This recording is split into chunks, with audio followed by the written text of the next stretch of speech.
英語聞き流し10分間、名作リスニング。英語テキストと MP3 ダウンロード、その他の物語は、ホームページよりご利用いただけます。88thpp.com 88thpp.com Cinderella. The wife of a rich man fell sick, and when she felt that her end drew nigh, she called her only daughter to her bedside, and said, "Always be a good girl, and I will look down from heaven and watch over you." Soon afterward she shut her eyes and died, and was buried in the garden, and the little girl went every day to her grave and wept, and was always good and kind to all about her. And the snow fell and spread a beautiful white covering over the grave, but by the time the spring came, and the sun had melted it away again, her father had married another wife. This new wife had 2 daughters of her own, that she brought home with her. They were fair in face but foul at heart, and it was now a sorry time for the poor little girl. "What is the good-for-nothing one in the parlor?" said they who would eat bread should first earn it, away with the kitchen maid. Then they took away her fine clothes, and gave her an old grey frock to put on, and laughed at her and turned her into the kitchen. There she was forced to do hard work, to rise early before daylight and bring the water, to make the fire, to cook and to wash. Besides that, the sisters plagued her in all sorts of ways, and laughed at her. In the evening when she was tired, she had no bed to lie down on, but was made to lie by the hearth among the ashes, and as this, of course, made her always dusty and dirty, they called her Ashputtel. It happened once that the father was going to the fair, and asked his wife's daughters what he should bring them. "Fine clothes," said the first. "Pearls and diamonds," cried the second. "Now, child," said he to his own daughter, "what will you have?" "The first twig, dear father, that brushes against your hat when you turn your face to come homewards," said she. Then he bought for the first 2 the fine clothes and pearls and diamonds they had asked for, and on his way home, as he rode through a green copse, a hazel twig brushed against him, and almost pushed off his hat, so he broke it off and brought it away, and when he got home he gave it to his daughter. Then she took it, and went to her mother's grave and planted it there, and cried so much that it was watered with her tears, and there it grew and became a fine tree. 3 times every day she went to it and cried, and soon a little bird came and built its nest upon the tree, and talked with her, and watched over her, and brought her whatever she wished for. Now it happened that the king of that land held a feast, which was to last 3 days, and out of those who came to it his son was to choose a bride for himself. Ashputtel's 2 sisters were asked to come, so they called her up, and said, "Now, comb our hair, brush our shoes, and tie our sashes for us, for we are going to dance at the king's feast." Then she did as she was told, but when all was done she could not help crying, for she thought to herself, she should so have liked to have gone with them to the ball, and at last she begged her mother very hard to let her go. "You, Ashputtel," said she, "you who have nothing to wear, no clothes at all, and who cannot even dance, you want to go to the ball?" And when she kept on begging, she said at last, "To get rid of her, I will throw this dishful of peas into the ash heap, and if in 2 hours' time you have picked them all out, you shall go to the feast too." Then she threw the peas down among the ashes, but the little maiden ran out at the back door into the garden, and cried out, "Hither, hither, through the sky, turtle doves and linnets, fly. Blackbird, thrush, and chaffinch gay, hither, hither, haste away. One and all come help me, quick. Haste ye, haste ye. Pick, pick, pick." Then first came 2 white doves, flying in at the kitchen window, next came 2 turtle doves, and after them came all the little birds under heaven, chirping and fluttering in, and they flew down into the ashes. And the little doves stooped their heads down and set to work, pick, pick, pick, and then the others began to pick, pick, pick, and among them all they soon picked out all the good grain, and put it into a dish but left the ashes. Long before the end of the hour the work was quite done, and all flew out again at the windows. Then Ashputtel brought the dish to her mother, overjoyed at the thought that now she should go to the ball. But the mother said, "No, no. You slut, you have no clothes, and cannot dance, you shall not go." And when Ashputtel begged very hard to go, she said, "If you can in 1 hour's time pick 2 of those dishes of peas out of the ashes, you shall go too." And thus she thought she should at least get rid of her. So she shook 2 dishes of peas into the ashes. But the little maiden went out into the garden at the back of the house, and cried out as before, "Hither, hither, through the sky, turtle doves and linnets, fly. Blackbird, thrush, and chaffinch gay, hither, hither, haste away. One and all come help me, quick. Haste ye, haste ye. Pick, pick, pick." Then first came 2 white doves in at the kitchen window, next came 2 turtle doves, and after them came all the little birds under heaven, chirping and hopping about.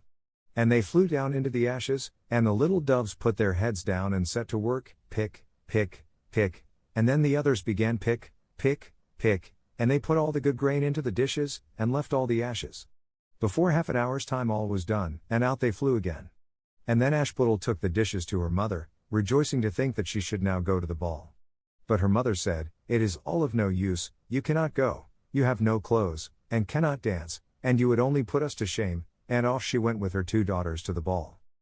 Now when all were gone, and nobody left at home, Ashputtel went sorrowfully and sat down under the hazel tree, and cried out, "Shake, shake, hazel tree, gold and silver over me." Then her friend the bird flew out of the tree, and brought a gold and silver dress for her, and slippers of spangled silk, and she put them on, and followed her sisters to the feast. But they did not know her, and thought it must be some strange princess, she looked so fine and beautiful in her rich clothes, and they never once thought of Ashputtel, taking it for granted that she was safe at home in the dirt. The king's son soon came up to her, and took her by the hand and danced with her, and no one else, and he never left her hand, but when anyone else came to ask her to dance, he said, "This lady is dancing with me." Thus they danced till a late hour of the night, and then she wanted to go home, and the king's son said, "I shall go and take care of you to your home," for he wanted to see where the beautiful maiden lived. But she slipped away from him, unawares, and ran off towards home, and as the prince followed her, she jumped up into the pigeon house and shut the door. Then he waited till her father came home, and told him that the unknown maiden, who had been at the feast, had hid herself in the pigeon house. But when they had broken open the door they found no one within, and as they came back into the house, Ashputtel was lying, as she always did, in her dirty frock by the ashes, and her dim little lamp was burning in the chimney. For she had run as quickly as she could through the pigeon house and on to the hazel tree, and had there taken off her beautiful clothes, and put them beneath the tree, that the bird might carry them away, and had lain down again amid the ashes in her little grey frock. The next day when the feast was again held, and her father, mother, and sisters were gone, Ashputtel went to the hazel tree, and said, "Shake, shake, hazel tree, gold and silver over me." And the bird came and brought a still finer dress than the one she had worn the day before. And when she came in it to the ball, everyone wondered at her beauty, but the king's son, who was waiting for her, took her by the hand, and danced with her, and when anyone asked her to dance, he said as before, "This lady is dancing with me." When night came she wanted to go home, and the king's son followed her as before, that he might see into what house she went, but she sprang away from him all at once into the garden behind her father's house. In this garden stood a fine large pear tree full of ripe fruit, and Ashputtel, not knowing where to hide herself, jumped up into it without being seen. Then the king's son lost sight of her, and could not find out where she was gone, but waited till her father came home, and said to him, "The unknown lady who danced with me has slipped away, and I think she must have sprung into the pear tree." The father thought to himself, "Can it be Ashputtel?" So he had an axe brought, and they cut down the tree, but found no one upon it. And when they came back into the kitchen, there lay Ashputtel among the ashes, for she had slipped down on the other side of the tree, and carried her beautiful clothes back to the bird at the hazel tree, and then put on her little grey frock. The third day, when her father and mother and sisters were gone, she went again into the garden, and said, "Shake, shake, hazel tree, gold and silver over me." Then her kind friend the bird brought a dress still finer than the former one, and slippers which were all of gold, so that when she came to the feast no one knew what to say, for wonder at her beauty, and the king's son danced with nobody but her, and when anyone else asked her to dance, he said, "This lady is my partner, sir." When night came she wanted to go home, and the king's son would go with her, and said to himself, "I will not lose her this time," but, however, she again slipped away from him, though in such a hurry that she dropped her left golden slipper upon the stairs. The prince took the shoe, and went the next day to the king his father, and said, "I will take for my wife the lady that this golden slipper fits." Then both the sisters were overjoyed to hear it, for they had beautiful feet, and had no doubt that they could wear the golden slipper. The eldest went first into the room where the slipper was, and wanted to try it on, and the mother stood by.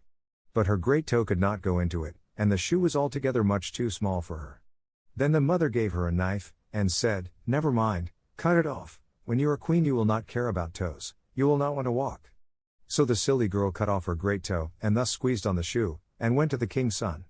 Then he took her for his bride, and set her beside him on his horse, and rode away with her homewards. But on their way home they had to pass by the hazel tree that Ashputtel had planted, and on the branch sat a little dove singing, "Back again. Back again. Look to the shoe. The shoe is too small, and not made for you. Prince. Prince. Look again for thy bride, for she's not the true one that sits by thy side." Then the prince got down and looked at her foot, and he saw, by the blood that streamed from it, what a trick she had played him. So he turned his horse round, and brought the false bride back to her home, and said, "This is not the right bride, let the other sister try and put on the slipper." Then she went into the room and got her foot into the shoe, all but the heel, which was too large. But her mother squeezed it until the blood came, and took her to the king's son, and he set her as his bride by his side on his horse, and rode away with her. But when they came to the hazel tree, the little dove sat there still, and sang, "Back again. Back again. Look to the shoe. The shoe is too small, and not made for you. Prince. Prince. Look again for thy bride, for she's not the true one that sits by thy side." Then he looked down, and saw that the blood streamed so much from the shoe, that her white stockings were quite red. So he turned his horse and brought her also back again. "This is not the true bride," said he to the father. "Have you no other daughters?" "No," said he, "there is only a little dirty Ashputtel here, the child of my first wife. I am sure she cannot be the bride." The prince told him to send her. But the mother said, "No, no, she is much too dirty, she will not dare to show herself." However, the prince would have her come, and she first washed her face and hands, and then went in and curtsied to him, and he reached her the golden slipper. Then she took her clumsy shoe off her left foot, and put on the golden slipper, and it fitted her as if it had been made for her. And when he drew near and looked at her face, he knew her, and said, "This is the right bride." But the mother and both the sisters were frightened, and turned pale with anger as he took Ashputtel on his horse, and rode away with her. And when they came to the hazel tree, the white dove sang. Audiobook. Living in Kyoto by Hidemi Woods. Now on sale in online stores. 44 available distributors. Apple, Google Play, Amazon Audible, or else.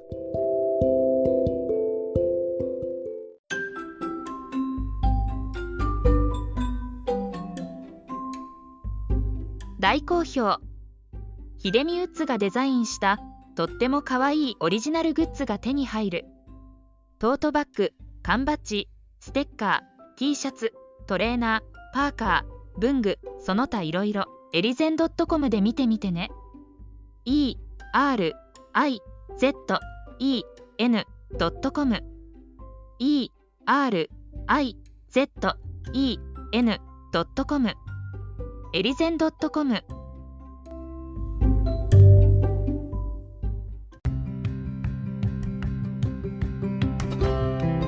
英語聞き流し10分間名作リスニング。